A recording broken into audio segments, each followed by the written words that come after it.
koyak kertas tu biasa. Kena mati yang pertama tu biasa. Senyum je. Memang kita tak boleh nak buat apa kan. Sebab tu risiko kerja kita.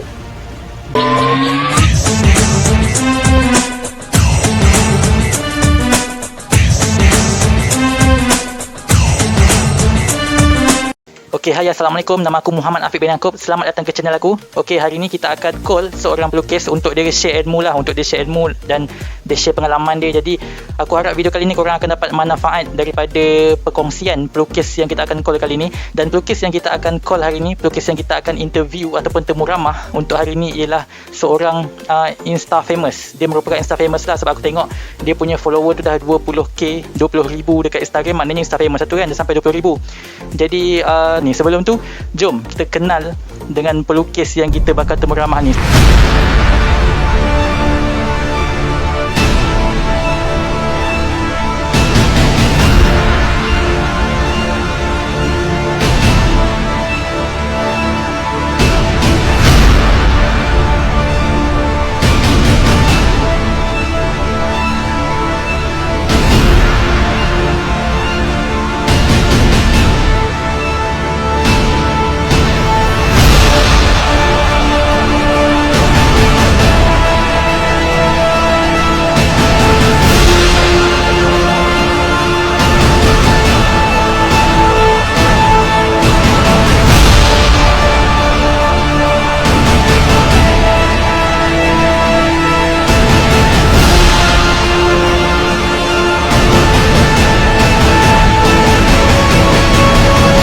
Okey, aku call dia.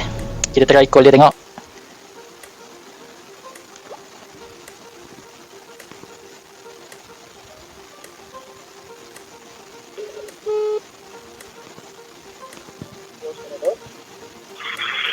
Hello, Assalamualaikum.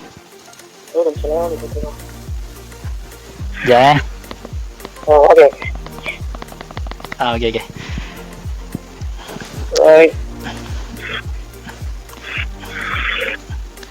Okey, ni aku dah start record dah. Okey, dari kau dah? Okey. Aku terus ke soalan pertama Boleh tak?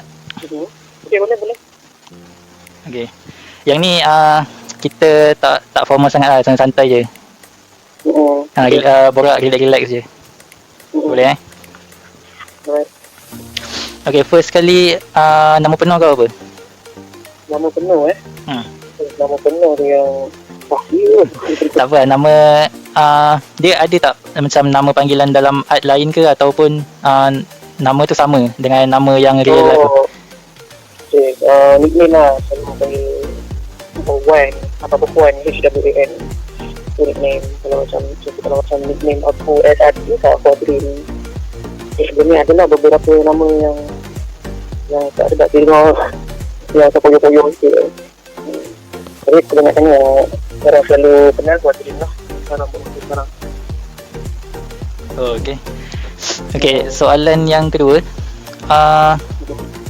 boleh tak ceritakan sikit macam mana kau mula dalam bidang art ni? Macam cerita daripada kecil sampai besar.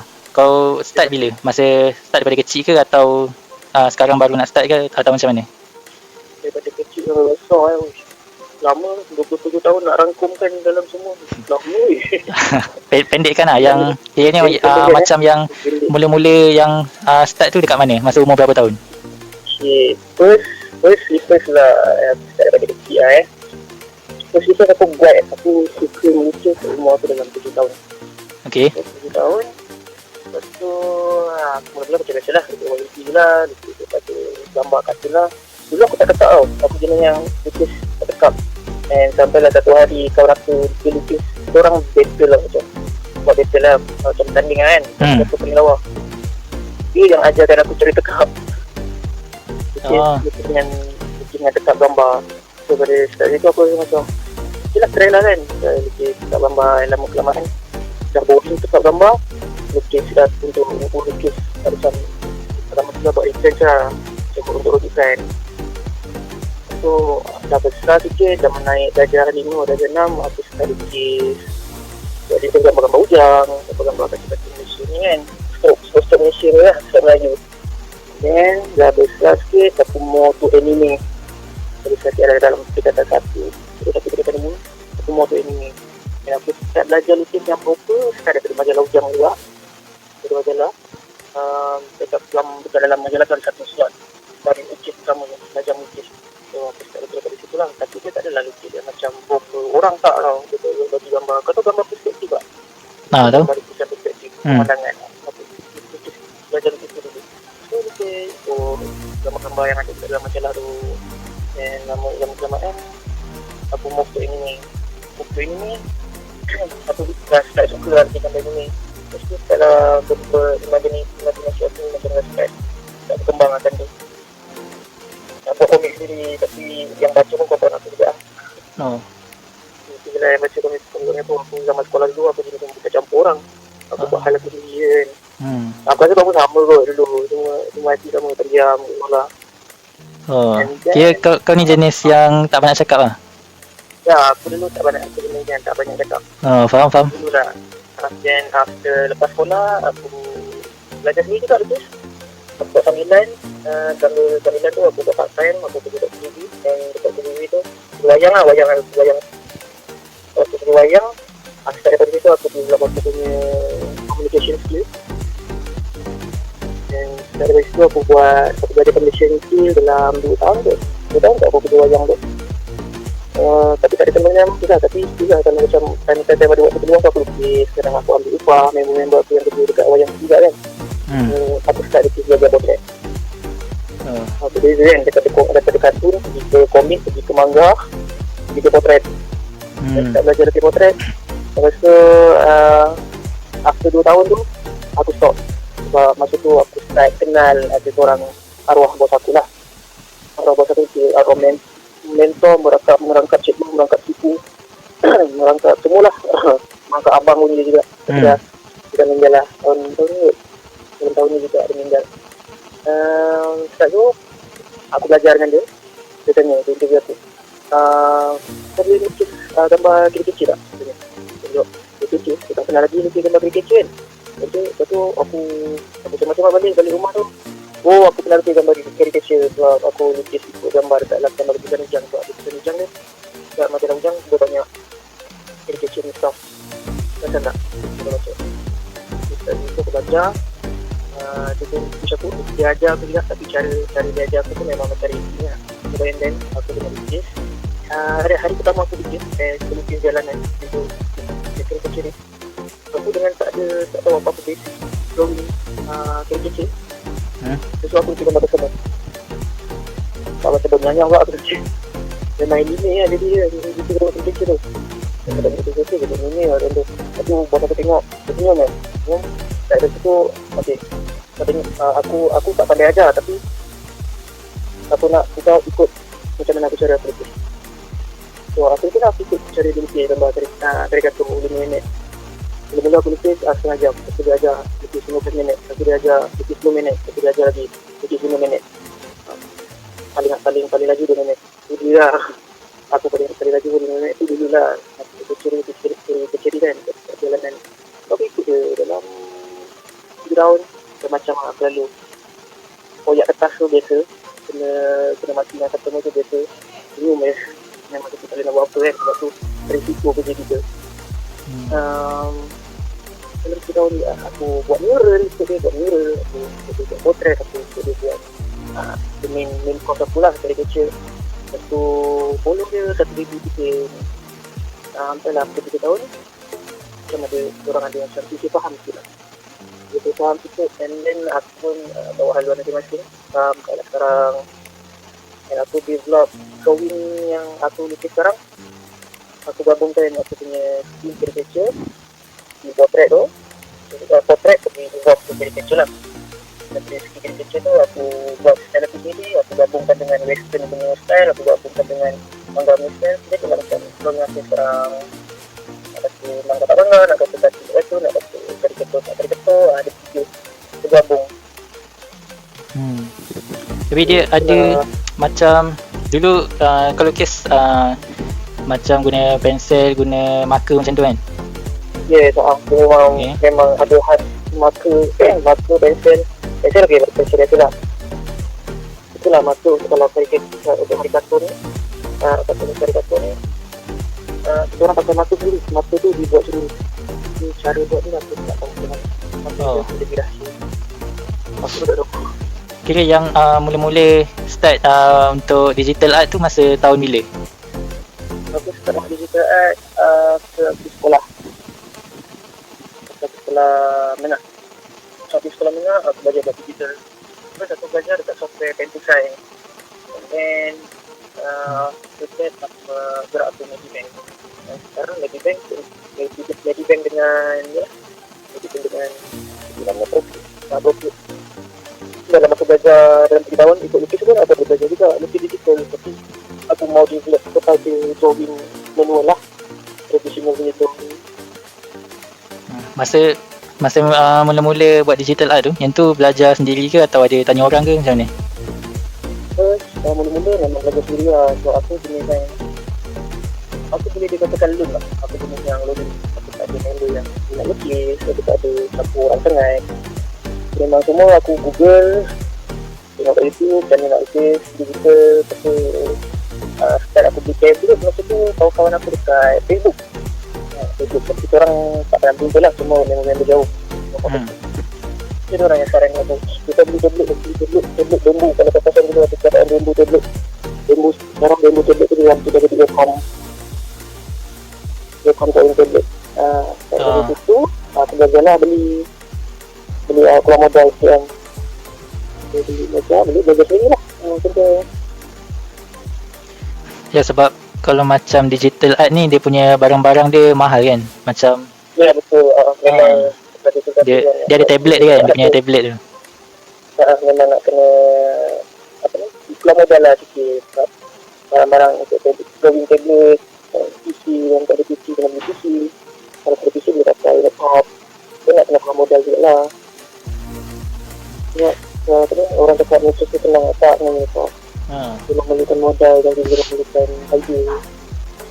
Okay, macam digital ni kan, digital art kan kebanyakannya orang akan tekap, betul tak? Orang kebanyakan akan buat tracing. Kebanyakan ada buat vektor. Jadi macam ada orang yang dia tak faham tau. Dia ingat macam digital art ni senang sebab boleh tekap. Tapi sebenarnya apa kesusahan dalam nak siapkan digital art tu? Kesusahan dia firstly kalau even kalau orang akan jawab, orang akan ketika kebanyakan orang akan ketika bahagian menekap tau. Kalau saya senang lah buat drawing digital tapi di gambar pasti tekap. Cuba buat tengok baru dia tahu kita dekat tak. Itu sebenarnya susah. Tengok macam senang tapi susah. Gambar katakan gambar yang dia bagi tu tak compare dengan kita punya resolution. Dia bila dia masuk dekat dalam komputer, dia akan pecah, resolution dia akan pecah. Macam mana nak tekap?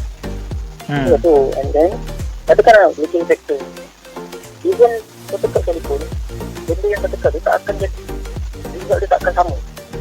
Dia bergantung kepada artis yang melekap tu untuk menyamakan gambar tu, untuk synchronizekan gambar tu lah. Macam nak dapatkan dia punya bentuk muka. Dia nak memang nak kena baca proportion muka. Macam mana buat bulat, buat dia rasa tak sama. Honestly lah, bila saya kan belajar drawing pun ada menetap juga. Even menetap dekat kertas pun ada, menetap tracing pada komputer pun ada. Tapi still, kalau orang tu akan memikir dekat pelajaran mekanikal, semua orang tak akan dapat juga buat benda tu. Benda tu still tak ada lah juga. Senang lah tetap. Senang lah buat benda tu orang tetap tak tu. Orang biasanya mampu tetap buat. Nanti dia orang tak pernah rasa. Orang yang punya apa yang dia orang nampak. Dia sebenarnya kena try sendiri lah. Sebab aku pernah try digital art, tapi memang susah, aku tak boleh buat. Ada yang satu kau mau tu portrait pun tak ramai yang boleh buat. Portrait pun first, kalau portrait kau nak kena belajar grid, lukisan daripada grid. Kita nak kena belajar shading, nak kena belajar bagian sketching. Nak buat light sketch lain lagi, nak buat shading, nak buat lighting. Lepas tu kalau nak yang OPC kau kena pakai charcoal. Kau nak kena pakai kalau dapat yang cantik sikit, nak cantik pakai pastel. Kalau pastel bukan colour, bukan pastel yang yang tu bukan pencil yang kaki ni. Aku pun pernah buat benda tu juga dulu. Betul. Memang kalau nak buat drawing ni jangan takut kotor lah tangan tu. Kalau nak untuk buat foto tu. Tapi kalau buat pencil tu kopi dah cantik dah. Kalau beginner boleh pakai pencil lah. Kalau nak lagi yang cantik tu memang banyak keluar modal, charcoal tu. Okay. Yang aku dulu pernah buat. Even buat arwah bapak tu dulu juga buat potret. Tak cantik kena tahu, kena pen. Kena tajak. Terima kasih. Tapi nak macam mana? Yang tu dekat mana yang ada lukis jalanan, pernah lukis tepi jalan Ya, aku kebanyakannya lukis dekat mall. Kat sini dekat depan Legoland. Lukis tu dia Legoland kan. Nah, lukis depan Legoland. Orang macam-macam jenis manusia tu. Dia jangan kata jangan macam-macam jenis manusia. Macam-macam jenis rupa bentuk manusia dia. Muka dia ada yang segi-segi. Yang dia ni ada yang petak. Yang dia ni ada yang di segi. Yang ni ada bujuk oval. Yang ni ada bulat kan. Macam-macam. Macam-macam jenis muka dia. Memang macam kata kau buat kan. Dia itu kan. Kita lukis orang random kan. Jadi tu bagus tau sebenarnya. Untuk yang budak-budak baru nak lukis. Orang kena berani buat macam tu sebenarnya. Bila orang buat macam tu, secara tak langsung dia orang akan buka mata orang yang tengok kau lukis live. Dan orang ni suka orang lukis live. Customer sini, orang-orang yang nak beli, dia suka tengok kita buat live drawing. Buat bagi orang, kalau kita tak buat live, mungkin kita lukis sedikit. Dan hari ni dekat lah, hari ni biru lah. Tak, bila kita tak lukis live, baru dia tahu benda tu asli juga. Faham. Okay, yang paling teruk tu macam pernah kena komplain dengan customer yang paling teruk pasal apa? Mungkin pasal dia nampak gemuk ke apa ke? Pernah tak? Kalau tadi kecil, kebanyakan tadi kecil aktif yang banyak kena kecam lah sebab kita orang buat exaggeration tu tau. Exaggerate ni dia jenis yang melebihkan sesuatu yang ada kat muka. Contoh orang tu hidung dia besar, kita besar dalam hidung dia besar. Kalau pipi dia menonjol, kita kojakan lagi macam letak besi dalam pipi tu. Kita buat caricature ni untuk funny lah. Kita tengok just funny. Dan kebanyakan event panggil caricaturis. Buat caricaturis ni first impression. Kita lukis kita punya first impression. Kita tengok, kita kena pandai baca riak muka seseorang tu and karakteristik muka orang tu. Kalau macam tu kan. Kalau macam tu kan, bila kita tengok muka tu, muka seseorang tu kita akan tahu okay, muka ni apa yang menonjol, muka ni apa yang menonjol. Contoh ada orang kena tebal, contoh ada orang kena besar, contoh ada orang biru besar, contoh ada muka biru, contoh rambut gerbang. Untuk kita nak caricature, kita kena tangkap benda tu yang pertama. Tinggal kita kena buat laju. Faham. Macam potret, tak boleh buat laju. Macam kita tak boleh buat laju tu, kita nak kena tengok betul-betul air mata. Macam mana posing mata, macam mana. Dia sebenarnya macam orang banyak confuse antara potret dengan caricature. Ya, betul. Caricature ni dia fast drawing. Fast drawing, bila kita fast drawing, kita akan lukis apa yang menonjol dekat muka seseorang. And plus dia adalah cartoon. Dia fast and funny drawing. Exaggeration face tu ada caricature exaggeration, ada caricature yang biasa. So, bagi orang tu lah dia nak exaggeration, dia nak biasa. Kalau yang biasa ni, dia like potret tu, tapi dia tak kepada potret, dia lebih kepada cartoon. Kalau yang exaggeration ni, dia betul-betul caricaturis. Karikatur, gambar karikatur. Memang karikatur ni, kalau zaman dulu, memang dilukis untuk menyindir orang tu. Untuk mempertahukan muka orang. Untuk orang barat lah, orang barat. Memang diorang lukis gambar karikatur untuk mempertahukan seseorang. So, kebanyakannya dari zaman dulu diorang buat karikatur ni untuk kerajaan-kerajaan. Kalau diorang tak suka dengan sesuatu kerajaan, sesuatu pemerintah, diorang akan buat karikatur dengan melawatkan muka diorang. Betul yang diorang tak suka. Tapi bila masuk ke zaman sekarang, kegunakan karikatur tu as sopan. Kita untuk tengok muka kita daripada perspektif orang. Macam mana. Faham. Jadi kan macam kalau kita betul-betul faham yang rezeki orang lain dapat tu sikit pun tak beri apa-apa efek pada rezeki kita, mesti dekat dalam hati kita ni takkan ada rasa sebesar zarah pun akan rasa dengki atau iri hati apa yang orang tu dapat, betul tak? Dia macam ni, dia dalam pun kita manusia Itu bukannya jenis yang maksum. Bukan jenis yang maksum, yang jenis yang sedikit sebanyak mestilah ada. Ini lukis. Ini waktu dah lukis banyak customer pergi kat dia. Dia dalam Islam ni ada dua tau. Ada dua dengki yang dibenarkan. Ada dengki yang dibenarkan, ada dengki yang tak dibenarkan. Dengki yang dibenarkan adalah bila seseorang tu buat sesuatu kebaikan, tapi kita rasa dengki dengan cara dengki kita nak buat kebaikan sama dengan dia. Kita nak buat lagi baik daripada dia. Kalau yang tu untuk dengki yang baik lah. Dengki yang tak baik ni, bila kita sampai nak menjatuhkan seseorang tu, bila kita nak downkan orang tu, itu dengki yang tak baik. Dengki yang tu kita nak dengki yang bila kita dengki kat seseorang, kita rasa macam ya, aku nak dengki dia, aku nak ubah diri aku nak jadi lagi baik daripada dia. Bila aku dah jadi lagi baik daripada dia, aku akan bagi surat kepada orang. Itu yang baik. Itu adalah. Tapi kita walau macam mana sekali pun kita mesti ada perasaan diri kita. Tapi kita kena tahu lah. Kita kena lapang dada, kena selalu positif. Macam apa yang customer aku buat aku kan. Macam kau mesti tak cantik lah. Kau mesti tak ada masa depan. Macam kau nak kahwin kalau kau buat baju macam ni. Kau mesti tak cantik. Kau tak benda tu macam rezeki macam-macam. Kita terus cantik. Allah dah berkata. Ini peluang. Rezeki peluang. Sebab lukisan ni kan dia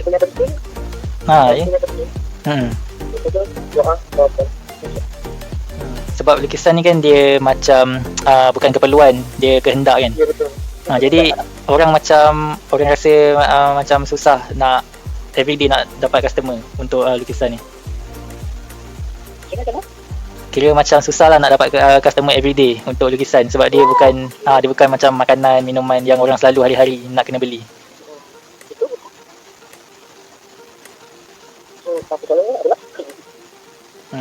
Jadi benda tu dia macam efek lah dekat pelukis-pelukis ni. Contohnya macam masa PKP semua.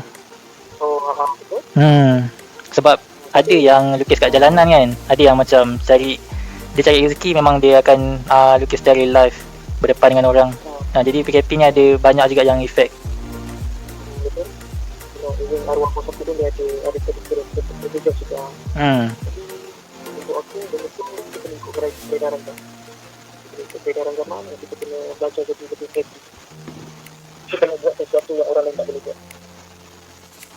Faham? Kita kena buat something yang kita punya orang lain tak boleh buat. Kita seorang boleh buat. So bila kita seorang boleh buat, orang akan datang lagi. Dan kita seorang boleh buat lebih. So kita kena nak asah Hanina kita jadi more kreatif macam tu. And then silaturahim antara customer dengan kita pun kena jaga juga. Faham? Ya, betul. Bila kita baik dengan orang akan baik dengan kita. Okay, ni Dan bila kita buat sesuatu tu, kita kena pastikan kita buat yang terbaik. Betul. Walaupun benda tu murah, walaupun benda tu senang, tapi buat dalam keadaan sehabis baik.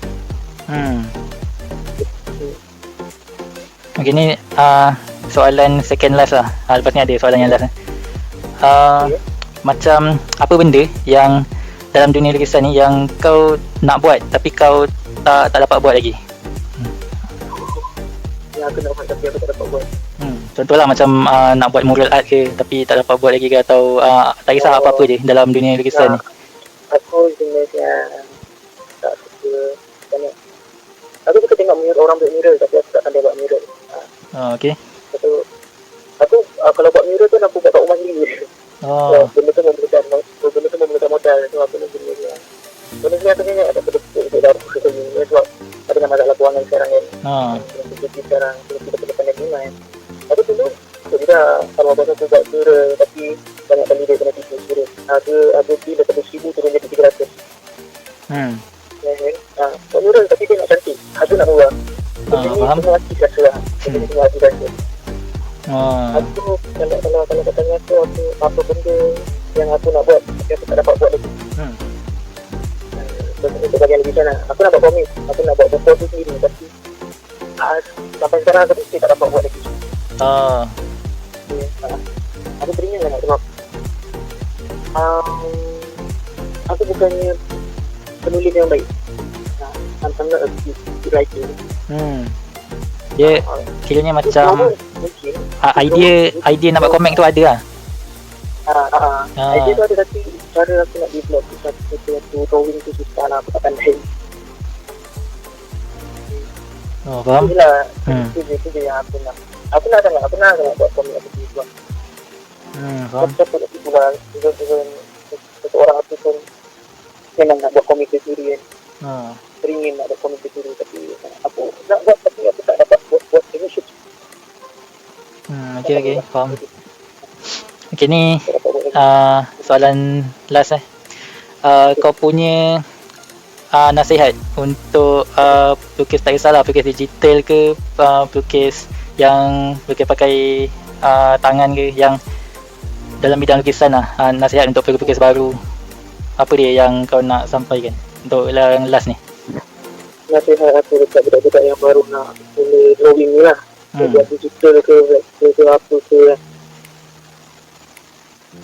untuk aku selalu lah yang baru nak guna.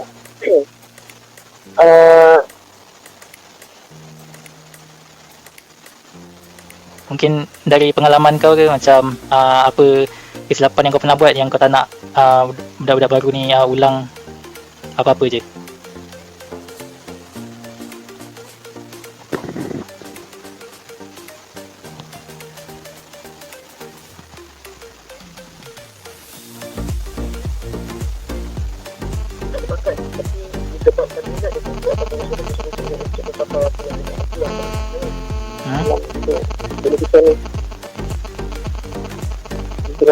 Lukis ni dia bukannya jenis yang dia skill, dia drawing skill ni.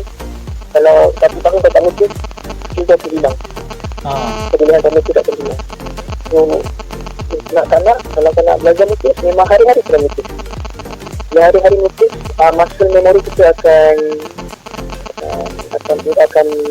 ingatlah apa yang kita boleh buat. Contoh macam diri aku sendiri, aku dah lama tak boleh potret, aku dah lama tak boleh potret. Tapi dengan hari tu aku nak lukis potret, aku tak boleh. Sebab aku dah berhenti kat pun. Memang betul. Dia boleh jadi macam tu memang kalau contoh orang nak lukis lama tu, contoh kalau kau dah buat, kau dah betul buat lukis potret, tapi bila kau nak lukis potret kan cukup. Macam aku juga, aku kalau nak lukis potret ni aku akan cukup.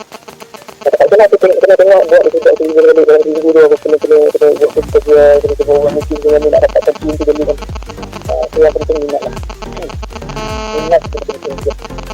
Jangan mudah putus hati. Kalau nak tanya budak-budak yang datang ada aku, bukan datang lah, yang tanya kat aku, bang, ada ni lukis bang, boleh tak ajar ni lukis sini. Aku bagi lopen semua boleh.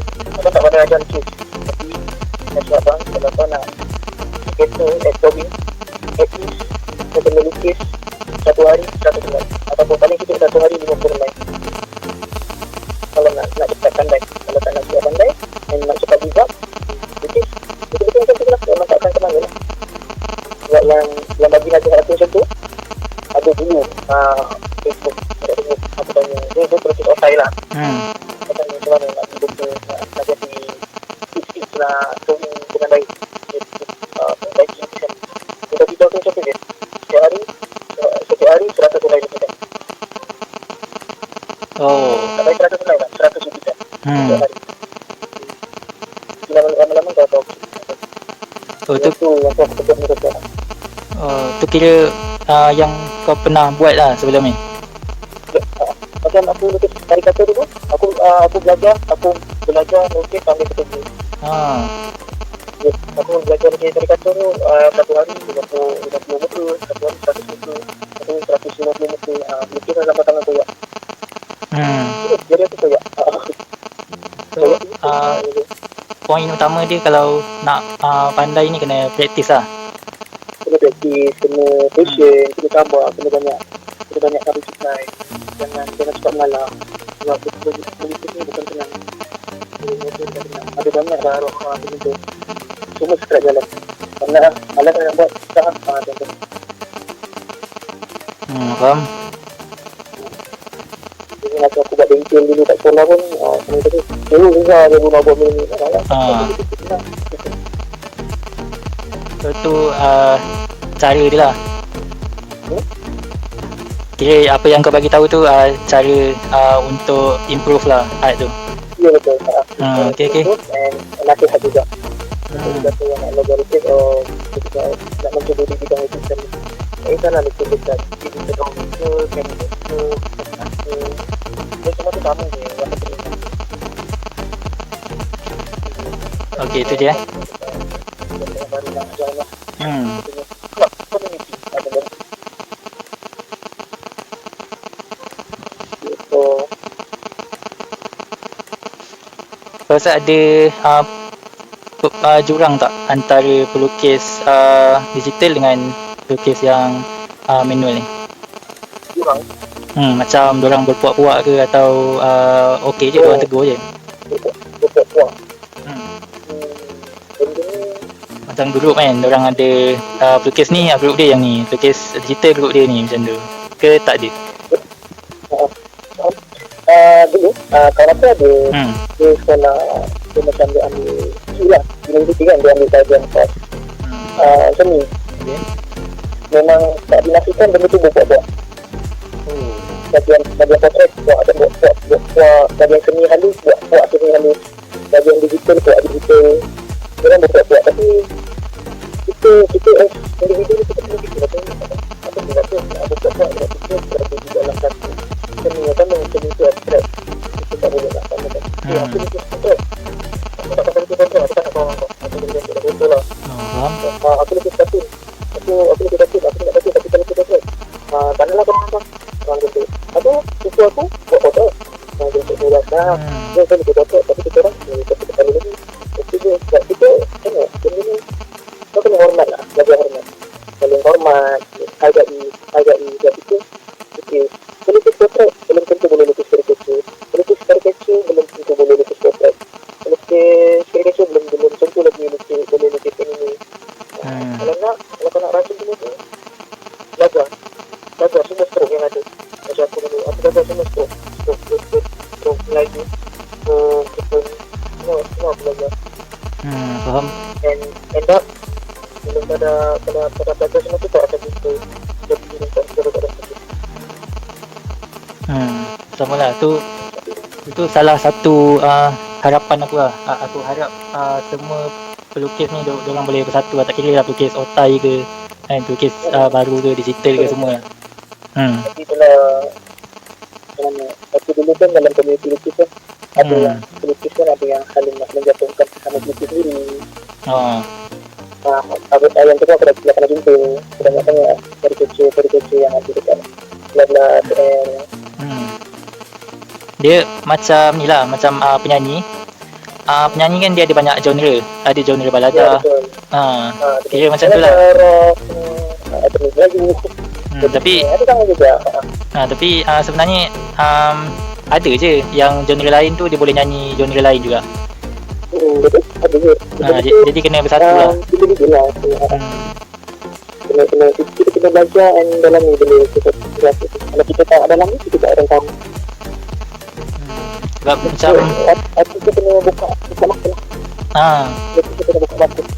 Kita tak boleh tengok sesuatu dengan satu belah mata. Tak boleh, kita kena dengan dua belah mata. Dan lagi satu mata, mata hati. Dia kalau macam penyanyi kan, ada orang dia anggap penyanyi yang high pitch tu, penyanyi yang boleh tarik tinggi tu dia power. Kalau macam menyanyi ghazal ke apa, dia anggap biasa-biasa je macam tu. Betul, tak betul. Kalau pelukis pun sama juga. Kalau pelukis tu dia boleh lukis 3D ke, dia boleh lukis real ke, diorang akan anggap pelukis tu power. Tak tahu kenapa. Aku pun pernah juga kena diskriminasi betul.